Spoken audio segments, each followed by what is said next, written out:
Hi, everyone, and thanks for tuning in for another episode of our podcast. Today, we're going to be talking about AI in academia and AI in society. And on that topic, we have Professor Mohsen Javdan here with us today. Hi, Professor. Welcome, and thank you for being here. Hi, Ariana. Thanks for having me. Okay, so tell us a little bit about yourself, a background on your education, and how'd you get here? My name is Mohsen Javdan. I recently joined the School of Administrative Studies MIS department this summer.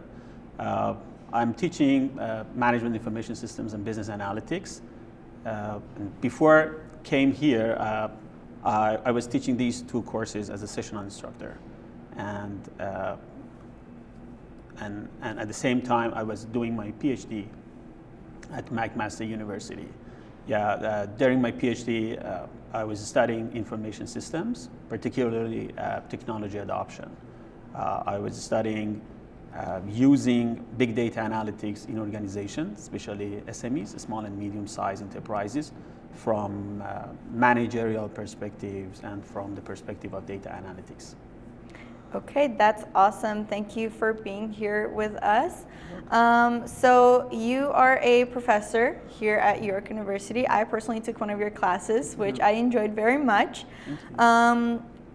Throughout your class, I noticed that a lot of the assignments are very focused on actually going through every step. So to start, I want to ask you, what do you think about the rise and the advancements of technology and AI in the life of a student and in the life of a professor? Do you think that how it's going right now, is it affecting students in a positive way or negative way? Do you like where we're going with this? Yeah, absolutely. I think we need to use artificial intelligence and new technology in education.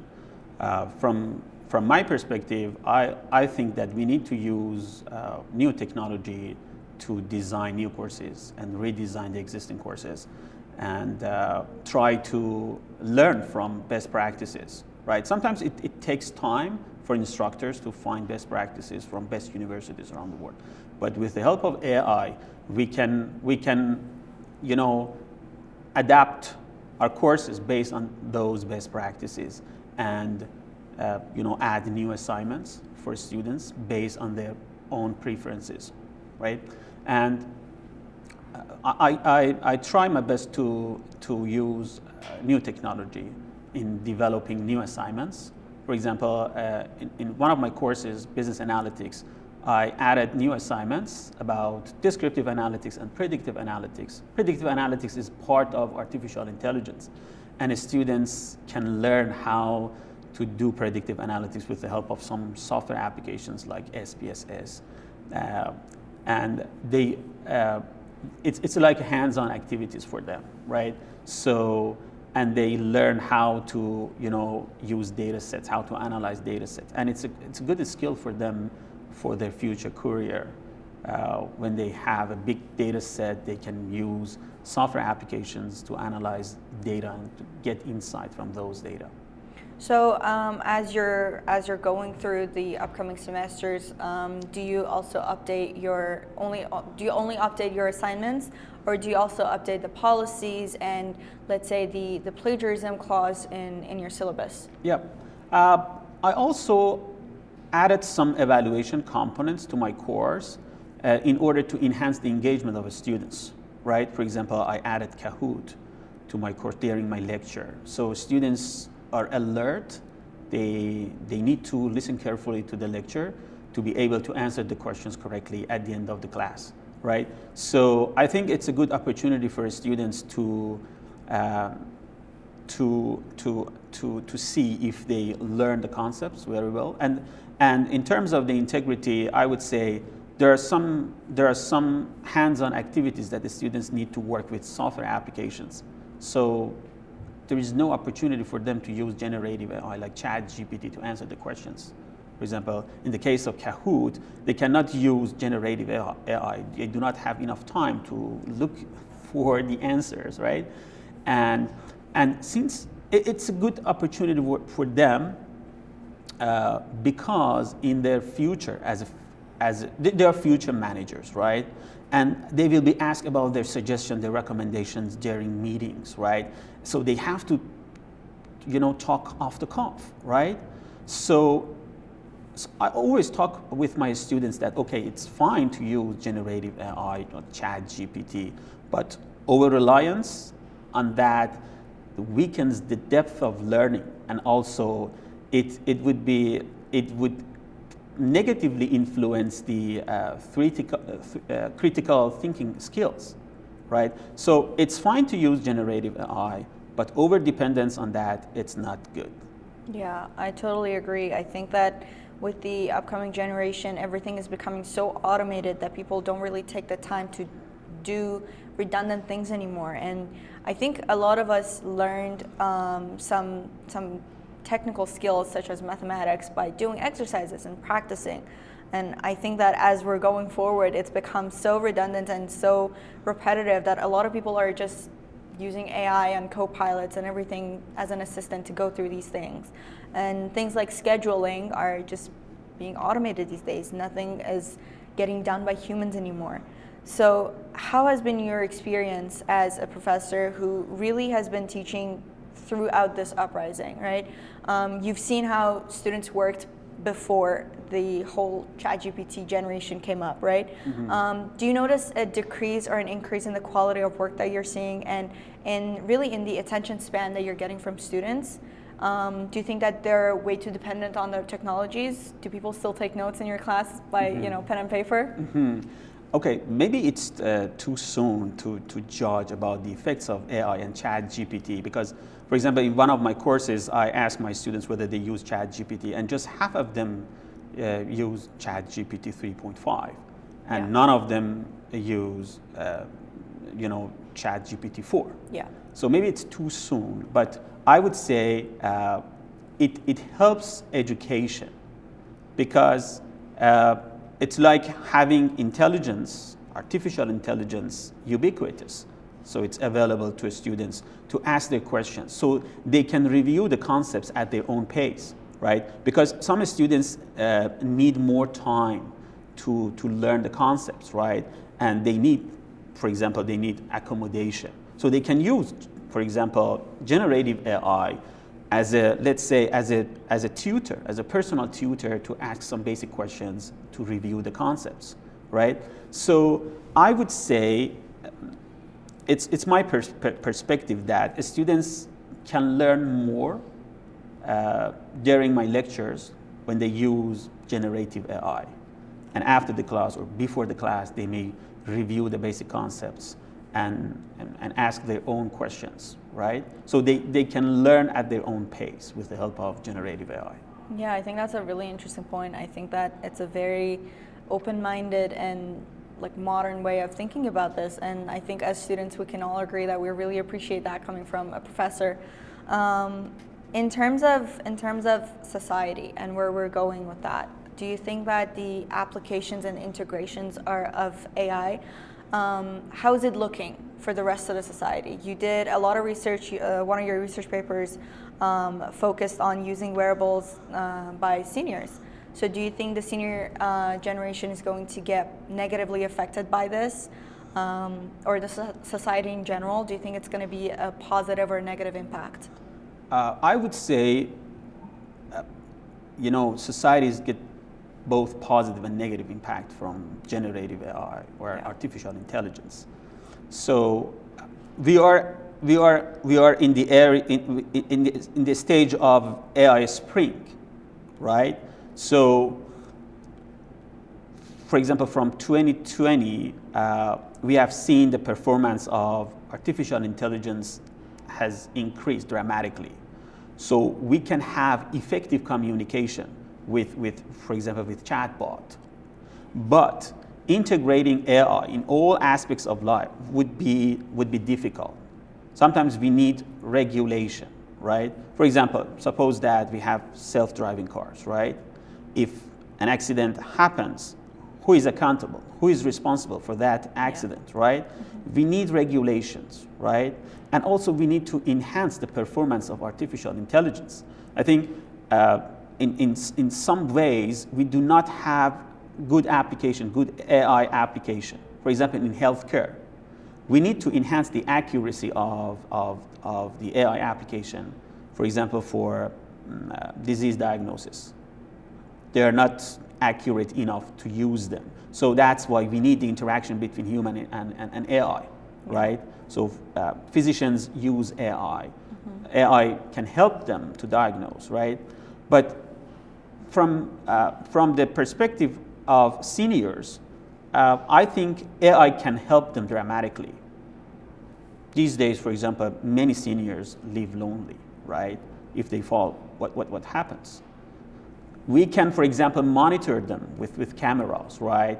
And the monitor, empowered by AI, if they fall and it's an emergency situation, the camera can send emergency alert to paramedic to help seniors, right? So we need to use AI to help these communities, right? But there are always some concerns, right? For example, when we want to monitor people 24 hours, there should be some regulations for the privacy of people. People are not comfortable to be monitored 24 hours, right? Yeah. So we need regulations in terms of the privacy of the data, and So, and also, as I told you, in some aspects we need to work on the algorithm, because in some software applications are biased, because AI is like this. It learns from data. So if data does not include all the samples from different communities, there might be some biases, right? And we will see these biases in the output of the application, right? So we need to expose those applications to huge amount of data. So we have to collect huge amount of data from people, from different communities. And some people may not agree, right, to share their personal data, especially in the healthcare sector. You know, health records are the most sensitive personal data, and people may not agree to share their personal data, right? So I would say it's a challenge for scientists to enhance the accuracy of the algorithm, because these days we need huge amount of data to enhance the accuracy of the algorithm. Yeah, absolutely. And I think that data protection is one of the main points that everyone is so concerned with when it comes down to giving access to any platform, really. Every time you try to install something on your phone, they ask for a whole list of terms and conditions that you have to agree to. And I think more often than not, nobody really reads those and see what you're really giving access to them. So I totally agree that data protection is definitely a concern. And I guess my point would be, my question for you would be, when it comes down to government use of AI and these data that we're getting to, right? Do you think that it's okay? Do you think that all of these analysis that are being done by so many intimate information that is getting released based off of our everyday movements and where we go, what we do, the facial recognition devices that exist, do you think it's okay that these things are becoming so widely used and so accessible and can easily be used for, negative things? Yeah. I think governments should put into consideration that people are concerned about their privacy, right? And we have seen lots of data breaches from social media platforms, right? And some cyber attacks on the sensitive data elements of people, right? So I would say it's not a good idea to collect all data about people. So, for example, their movements, their communication, their interactions. But there are some specific, fields that governments need to consider that. For example, in terms of security. For example, in airports, in subway stations, right? So they have to use face recognition, right? So So there should be a balance, I would say, between data protection and security. We cannot violate the privacy of people just for the sake of security, right? And there should be some regulations. And we also sometimes we also need to ask people if they are okay that their privacy be violated because of the security. Yeah, I think privacy is a concept that's kind of questionable these days, right? Yeah. It's hard to define what's ours and what's not ours anymore, because we're all using phones, we're all using the internet, and we were talking about it earlier with some colleagues. We talk about some things and then the ads show up for us on the internet a few minutes later, and I guess that's kind of scary to think about, right? Yeah. I'm not sure where we could be going with this in the society, because this information that everyone's collecting and the information that is being taken away from us, we have no control over it. We can't really say that it's anonymized or it's not, right? I think the information that, for example, universities have from us or the government has from us, it has to be, as you said, it has to be regulated. So when it comes down to these policies, these regulations, how far do you think we should have a control over what we share and what we don't share? So I guess my question would be, how much information should governments ask for? Mm-hmm. So it's a difficult question, I would say. Okay, I think governments collect all the data these days. Yeah. So we do not have any control on data collection. Mm-hmm. In not too distant future, they will collect everything, mm-hmm. right? I think the question is how they can secure our personal data from cyber attacks, from data breaches. They need to ensure the security of our personal data. They will use our data. Okay, so we need communication, we need interaction. So we have to use digital devices. So when we use digital devices, it means that many companies, many organizations have access to our personal data. So we cannot escape from that. But they need to, take some security measures to defend the privacy of people and citizens in each country. So yeah, I would say maybe investing on security.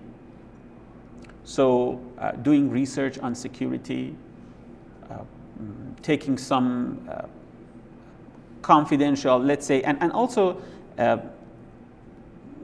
sometimes it's good to educate people how to secure their personal data, because sometimes people do not know how to secure their personal data.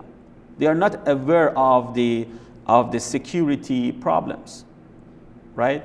So yeah, maybe governments need to help people, help their own citizens to secure their personal data and not share their personal data with everyone. Yeah, I think something I'm personally going through, and I'm sure a lot of my peers are going through as well, is the topic of job search and entering the job market. Mm-hmm. A lot of the new recruitment agencies are using AI screening devices. Yes. That automatically rejects your application if you don't have a specific keyword on it, or you didn't go to a very specific university, or you're not of a certain age. So that's gotten really difficult, and I've personally gotten rejected from jobs that I totally was qualified for. Mm-hmm. And if a human had read my resume, I'm sure I would have had a shot at least getting an interview. Mm-hmm. But a lot of these agencies are using the AI screening devices, and not everyone's getting a chance. Yeah. So what do you suggest in terms of skills for people who are about to enter the job market? Do you think that getting these AI skills is important? Do you think it's important for us to learn how to bypass these screening devices? Or do you think that we should more focus on how to actually live with these devices and master the art of taking the best out of it, you know? Which way do you think we should go? Do you think we should, you know, kind of fight it? Or do you think we should go with it? I think we should go with it because we cannot fight AI. Yeah. So AI is getting faster, more powerful. We cannot compete with AI. Yeah. And today we are talking about, you know, weak AI or narrow AI. So it's good at some specific aspects. But in not too distant future, we will have artificial general intelligence or AGI.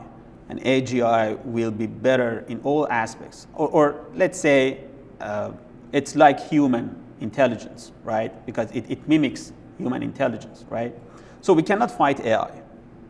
And the problem with recruiting those screening applications is that AI is like a black box. We do not know what happens inside that algorithm. They just learn from some examples of the successful cases and then compare the new applicants with those successful, you know, people, right? So it takes some time to, you know, have some fair, you know, applications in recruiting. By that time, we need to, you know, analyze those successful cases and try to, you know, build a resume and CV to be similar to those successful cases. But as most of the scientists say that we do not know what happens inside the artificial neural networks because they use neural networks, artificial neural networks, and we do not know what happens inside those algorithms. Yeah. Especially when they use deep learning. So in deep learning, they consider millions or billions of parameters that we are not aware, right? So I would say it's very difficult to fight AI. Yeah, maybe it's better to work on our CV and also look at the output of those applications. Who are the successful ones? Do you think that there are certain skills that are not as valuable anymore as they used to be now that everything is changing and everything is becoming so tech focused and so AI focused mainly? Do you think that it's important for candidates to learn something new, some new skill that they need to add to their resumes, such as prompt engineering, for example? Do you think it's important to know how to do those things rather than some more traditional skills such as being able to meet deadlines or, you know, obviously attention to detail is still important, but do you think it's considered a skill anymore? Yeah, I think it's better to focus on soft skills, right? Communication skills. And these kind of skills are the ones that organizations cannot automate, right? So applicants should focus on developing emotional intelligence, right? How to interact with people, right? So I would say it's better to focus on developing these skills rather than just learning some skills that could be easily automated. Yeah. So with the help of AI, these days we can automate many tasks. Yeah, right? That's true. So yeah, so that's why it's better to focus on soft skills and the skills that need, I would say, need creativity and social skills. Yeah, I agree. I think that everyone's trying to find that shortcut that would get you to get to your results faster, to meet your deadlines earlier, to do the least amount of work with the best results, right? Efficiency is like one of the main things right now. It's the currency, right? Who can do the job better at a lower price? And that's how everyone's meeting vendors, and that's how everyone's trying to hire someone else, right? So here's my question for you. Do you think humans are getting lazy? Well, I'm not. It depends. It depends. So, if, for example, under competition, you cannot be lazy. You have to work hard. I remember your previous questions.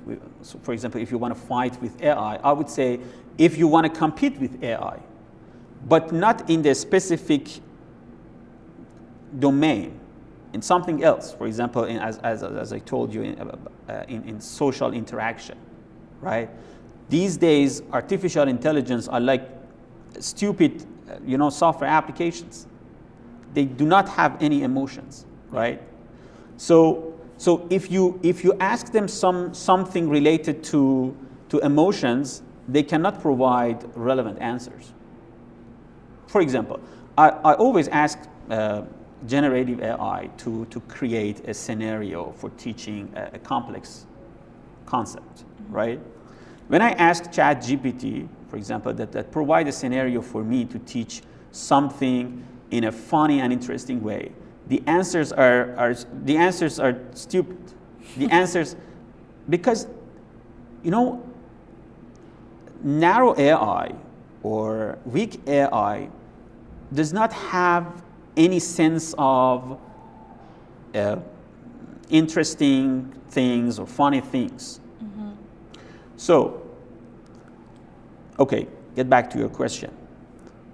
If we feel that we need to compete with AI, but in other aspects, we can't be lazy. We have to work hard, right? But if we think that, okay, AI can automate all the tasks, so then we can focus on let's say on leisure time. So it depends how we consider AI, and it depends on our attitude how to use AI. Yeah. But it's difficult to let's say to predict what will happen in the future. For example, if I in 10 years from now, if I use a self-driving car, mm-hmm. Okay, I'm not going to drive. What then I may study, right? I may focus on another task instead of focusing on driving, which is a routine work. Yeah. So we focus on something at a higher level. I mean, the level that needs human intelligence, right? Yeah. Yeah, we have to work hard. We still have to work hard. Yeah, I totally agree. I think that was all of my questions. Is there any message that you want to send out? Well, I would say AI is coming, and there's no way to escape, right? Companies, organizations do know that they have to use AI to survive. So as a human being, we need to survive, right? So we need to control the power of AI. And if we can control the power of AI, we can live better and happier. Other than that, it would be very dangerous.